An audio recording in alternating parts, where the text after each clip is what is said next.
Hi friends आम whole family ready होगी चलू काली पूजा देखापी। तो ये वर्षर डेकोरेशन किसी बेसी ही भल होता देखते आपण मैंने केते सुंदर होता सब।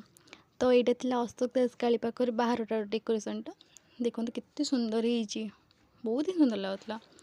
यहाँ तार था गेट तो यहाँ रोड साइड्रा ता साइड्रे सब एमती किसी डेकोरेशन थिला।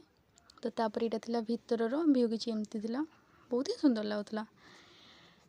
तो बुलाबुली पर तापर आम आसलु गरुड़ काली पाखे से भी गेटा बहुत ही सुंदर होता पूरा यूनिक थिला। तो मुझे किसी वीडियो नहीं गली वीडियो तो न नेली किसी हबनी आपर एमती मेढ़ बुलाबुली चलता।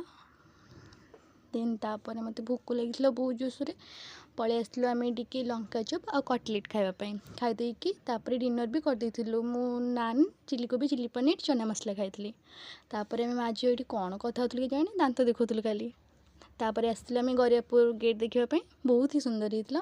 तापर आम खाई पीक घर पलि आसलु बाबा माँ मो कौन ये गोटे गपसप चलता समस्त दांत देखुलु।